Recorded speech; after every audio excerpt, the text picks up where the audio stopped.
Boa tarde, professores.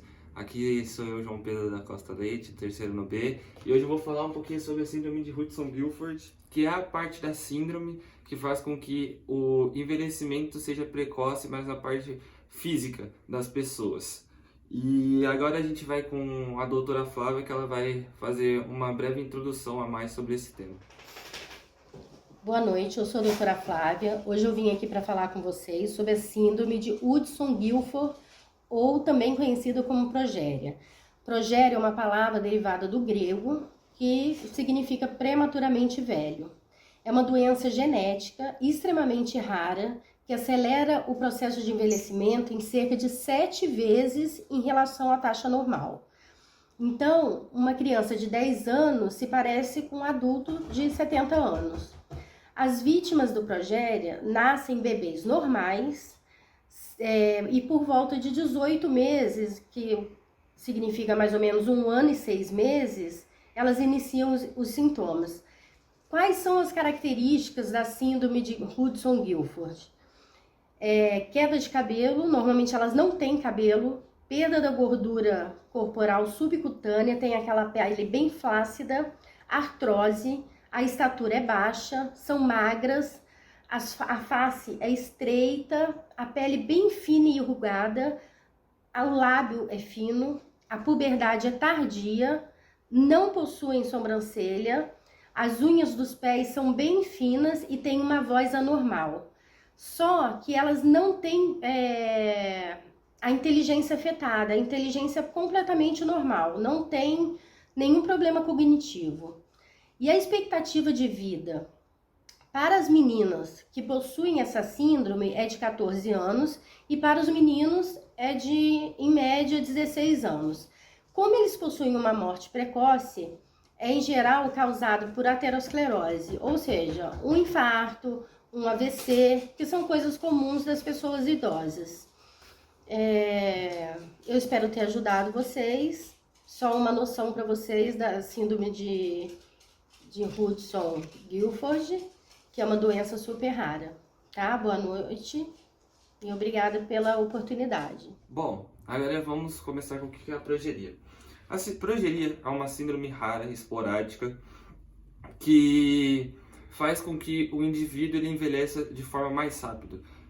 Uma criança que tem 10 anos vai ter uma aparência de quem tiver 70 anos, por exemplo, entendeu? Aqui são as fotos do caso, por exemplo. Você pode perceber mesmo que a aparência física das crianças é como se ela fosse mais velha mesmo. Mas o impressionante é que não afeta nada na capacidade cerebral. Elas são simplesmente normais na capacidade cerebral e conseguem raciocinar muito bem. Normalmente essas crianças, elas morrem por volta dos 13 anos. Normalmente é por infarto do miocárdio ou por derrame, AVC, essas outras coisas. Agora vamos com qual seria a causa da progeria. O que faz com que essas crianças tenham um metabolismo tão acelerado, que faz com que elas envelheçam tão rápido? O gene NMNA que tem no nosso corpo, ele produz normalmente uma proteína chamada lamina A. Essa proteína é muito importante para o nosso corpo. Ela fica localizada bem no núcleo da nossa célula. Ela é importante porque ela faz com que realmente que não tenha nenhuma deformidade, que a gente consiga envelhecer no processo natural e gradual, entendeu? As crianças normalmente que têm a progeria, ela tem o gene progerin, que faz com que as células produzam essa proteína progerin, e à medida que as crianças vão ficando mais velhas, o metabolismo dela vai ficando mais velho e tudo mais, porque essa progerin faz com que as células envelheçam mais rápido, assim como todo o corpo também vai envelhecendo ao longo do tempo mais rápido. Bom, aqui a gente tem um exemplo de célula normal e uma célula com a síndrome. Aqui você vê que a célula normal, ela não tem nenhum tipo de deformidade, nada que faz com que ela possa sofrer alguma alteração. E aqui já é completamente diferente. As partes da síndrome atacam diretamente a célula, fazendo com que ela fique toda achatada, fazendo com que ela fique toda deformada, fazendo com que, assim, por conta disso, progressivamente ela entrando e desvinculando a célula, vai fazer com que a síndrome seja cada vez mais rápida. Por isso que ela é tão progressiva e tão progressiva. Bom, A progeria ela é contagiosa ou hereditária? A progeria com certeza não é contagiosa e dificilmente ela vai ser passada de geração em geração. Isso decorre ao fato de talvez os pais podem ter os genes e aí eles sim podem ter uma criança, como podem não ter. A porcentagem para poder ter uma criança com progéria é muito baixa, simplesmente muito baixa. Então, dificilmente vai ser passada de geração em geração e quando ocorrer, provavelmente não irá acontecer de novo por conta disso. Bom, progênie no mundo.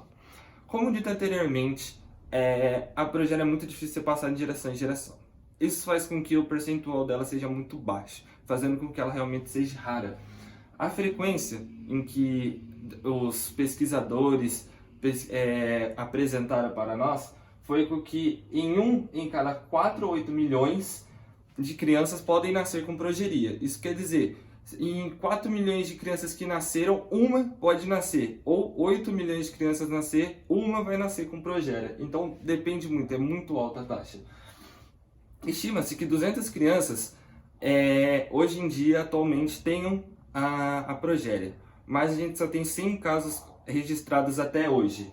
Os casos mais recentes são na África do Sul, no Brasil, nos Estados Unidos, na Filipina, na Índia, no Japão, em Portugal e na Turquia. Bom, agora vamos para a parte dos gráficos. Aqui eu montei um gráfico bem simples de ser compreendido, que foi com a chance das crianças nascerem com progéria sem que os pais tenham um gene. É realmente praticamente nulo essa cogitação, porque os pais não tendo esse gene não podem passar para o filho, mas sim pode ocorrer. E, tipo, a chance é 0,0000025%, mas pode ocorrer, né? Aqui tá aqui, né? De uma criança a cada 4 milhões podem nascer, por isso que é só esse risquinho somente e mais nada, porque é muito difícil, a chance é muito pequena. Bom, agora vamos para o gráfico, a probabilidade das crianças nascerem com a síndrome com os pais tendo o gene. É muito maior, 25% de chance das crianças nascerem com progéria tendo os pais com o gene. Por quê? Como já dito em biologia, a gente tem aquela cadeia que faz azinho, azão, e isso faz com que a gente tenha 25% de chances de eles poderem nascer. Por isso, realmente, que o teste genético é feito para poder descobrir se o gene é recessivo dos pais, se eles têm o gene recessivo para poder a criança nascer com a progéria. Tá, vamos para as características de crianças que têm a progéria. A queda de cabelo, normalmente elas não vão ter cabelo. Perda de gordura corporal subcutânea, que é a gordura que fica debaixo dos braços aqui, toda essa gordura. A estatura normalmente é baixa, elas são magras, elas não apresentam sobrancelhas, a puberdade vai ser tardia, os lábios vão ser finos e a voz vai ser anormal. Aqui é um exemplo de uma criança que tem a progéria e esse é um exemplo brasileiro, que é uma criança que até entrou junto com o Neymar em um dos jogos do Brasil. O nome dela ela é conhecida como Clara, né? E ela possui o gene e ela virou como que fala, velho? Esqueci, uma figura pública da doença, fazendo com que mais pessoas entendam e saibam o que é a doença. Monitoramento cardiovascular. As crianças que têm a síndrome, normalmente ela apresenta alto risco de ataques cardíacos e derrames, em qualquer idade.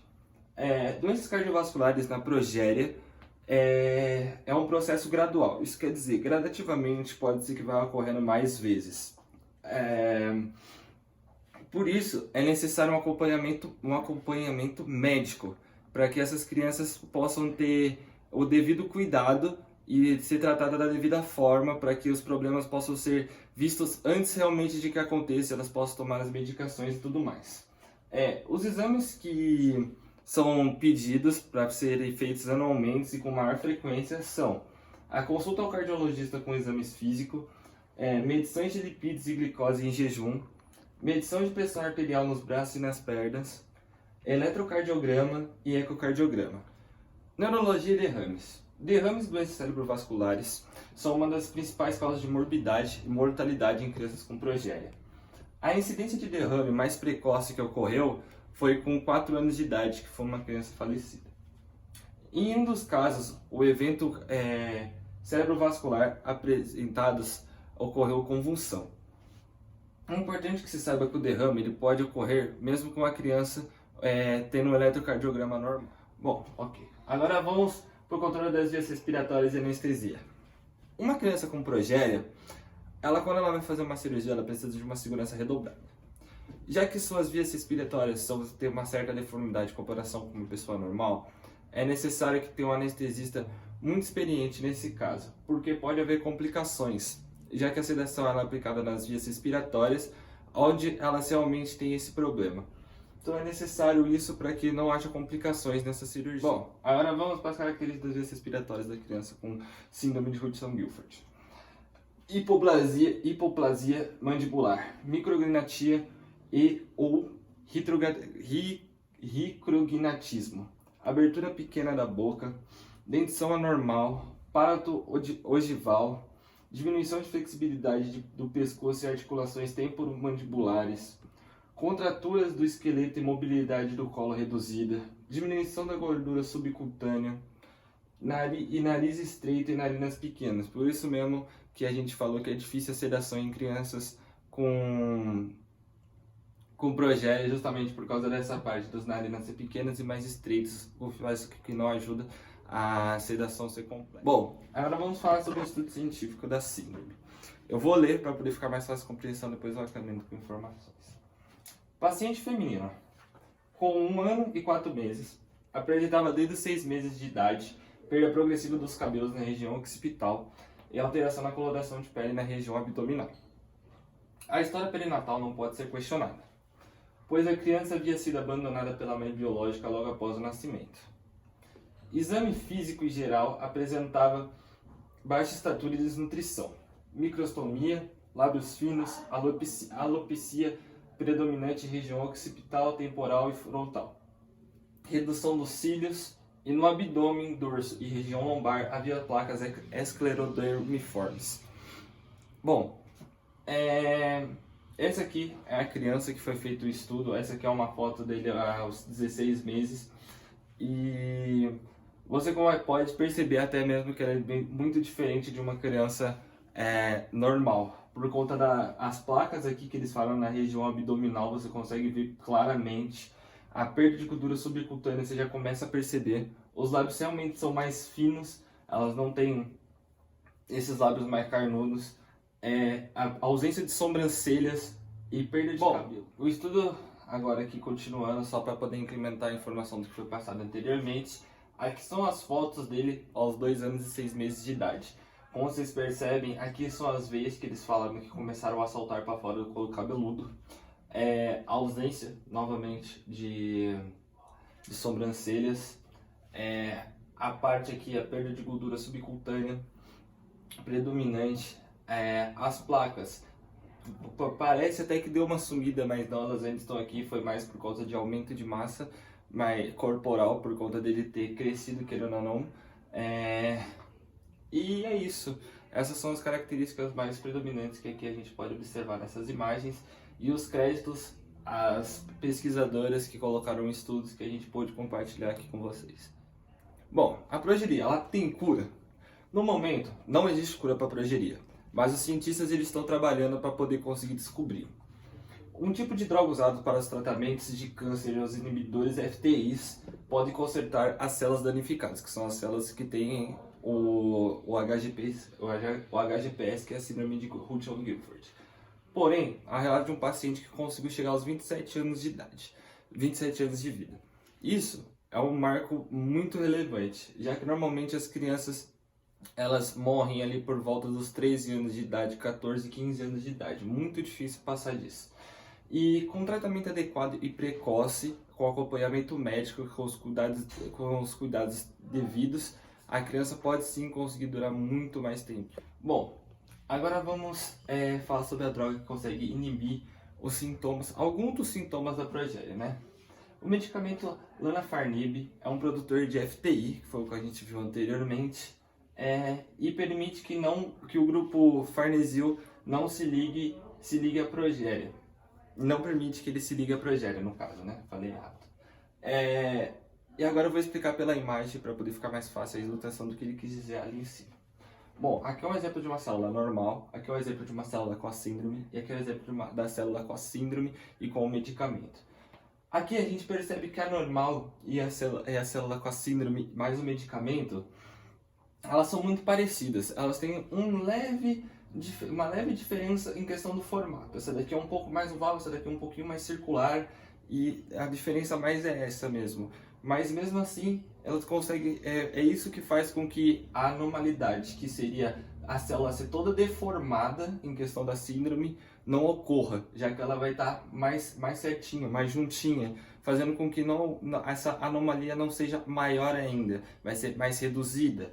E aqui, quando a criança, aqui a gente percebe total diferença, já que a célula está toda bagunçada, não tem um formato direito em questão dessa daqui. Então podemos dizer que sim, ele é um medicamento que pode ser usado e é muito bom, muito eficaz, mas ele ainda está em fase de testes. Ele foi testado principalmente com camundongos, onde muitos deram certo, mas também muitos deram errado. E por isso ela ainda está em análise e os pesquisadores ainda estão estudando. Mas pesquisas adicionais a mais mostraram a possibilidade de melhorar esse tratamento experimental com Lanafenib, combinando com prevastatina e ácido zelentrônico. Bom, agora eu vou falar algumas terapias que podem aliviar ou retardar os sinais da doença, da síndrome no caso, né? Cirurgias cardíacas para melhorar o fluxo sanguíneo e retardar a progressão dos problemas cardiovasculares, realmente para eles não terem diretamente derrames, AVCs e tudo mais. Medicamentos para o controle do colesterol. Como visto anteriormente, o colesterol deles são bem altos, 230 miligramas. Então, um controle de medicamentos para poder controlar é muito importante. O monitoramento regular da doença cardiovascular inerente à síndrome. Baixas doses de aspirina, uma dose diária pode ajudar a prevenir ataques cardíacos e AVCs. Administração de hormônio de crescimento para ajudar no desenvolvimento corporal e no peso. Isso é muito importante porque eles têm estatura baixa e normalmente eles são muito magros e por isso é necessária essa administração para que eles possam ter uma qualidade de vida melhor. A terapia física e ocupacional, que pode ajudar no alívio da rigidez das articulações dos problemas no quadris, o que permite a criança permanecer ativa, o que faz com que ela consiga permanecer fazendo as atividades diárias dela, vamos assim dizer. Tubo de alimentação em crianças com muita dificuldade para serem alimentadas.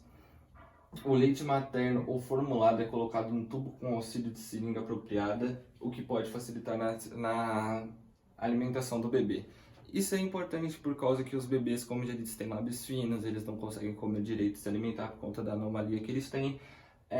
Então, se eles tiverem dificuldade para comer, é necessário que isso ocorra para poder eles conseguirem ter uma boa alimentação logo de começo, para que possa não ocorrer problemas futuros.